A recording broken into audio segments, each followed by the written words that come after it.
In this video, we'll take a quick aside to introduce the field trace, which will be useful when we show that Reed-Solomon codes are good regenerating codes.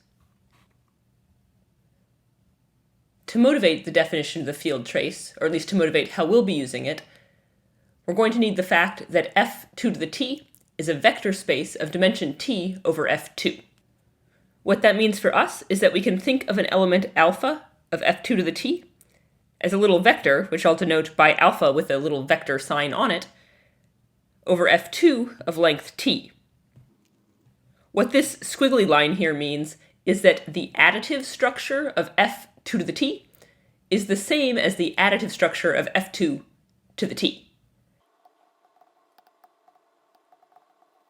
That means that there is a way to realize this squiggle squiggle here, so that alpha plus beta in f2 to the t corresponds to the vector version of alpha plus the vector version of beta in f2 to the t. However, this little squiggly arrow does not preserve the multiplicative structure. That is, if I want to multiply two elements, alpha and beta, in f2 to the t, it's not clear what operation that corresponds to for the vector versions of alpha and beta in f2 to the t. However, there is one thing that we might want to do, which kind of smells like multiplication for vectors in f2 to the t, and that's take an inner product. And, at least at the moment, it's not clear what that corresponds to back in f2 to the t land. With that preamble out of the way, we can now define and somewhat interpret the field trace. So here's the definition of the field trace from f2 to the t to f2.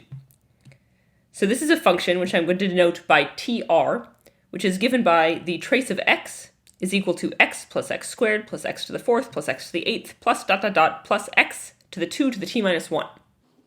So this is just some polynomial, but it has some really nice properties. Here are some facts about the field trace. First, the trace is f2 linear. What that means is that for any alpha and beta in f2 to the t, the trace of alpha plus beta is equal to the trace of alpha plus the trace of beta. To see why this is true, we can use the fact that we've seen before that alpha plus beta squared is equal to alpha squared plus beta squared in a field of characteristic 2. Then we can use the fact that all of the exponents that appear here are conveniently powers of 2, and just apply this a bunch of times. Another useful fact about the field trace is that its image lives in f2. That is, the trace of alpha is just a bit, 0 or 1, for any alpha in the big field f2 to the t. Here's a quick proof. Consider the trace of alpha squared. Using this fact again, the square goes inside all of the terms in this expression, and so this is equal to alpha squared plus alpha to the fourth plus dot dot dot plus alpha to the 2 to the t minus 1 plus alpha to the 2 to the t.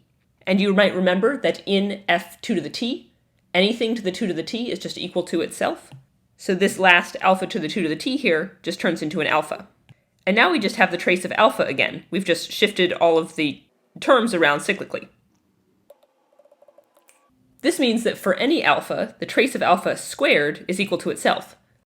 But there are only two values so that they are equal to their own square, and those two values are 0 and 1. Therefore, the trace of alpha must be either 0 or 1, aka it lives in f2. A third useful fact is that the trace, in some sense, captures all functions that have these properties. That is, all f2 linear functions from f2 to the t down to f2. That is, all f2 linear functions phi from f2 to the t down to f2 are of the form phi of x is equal to the trace of alpha times x for some alpha in f2 to the t. This might look familiar with an analogy from f2 to the t to f2 to the t. That is, you probably know that all f2 linear functions from the vector space f2 to the t down to f2 look like an inner product. That is, they're of the form phi of some vector x are equal to the inner product between some vector alpha and that vector x for some vector alpha in f2 to the t. This suggests that one way to think about the trace is kind of as an inner product. So if we go back to this slide, we actually now do have an analog over here.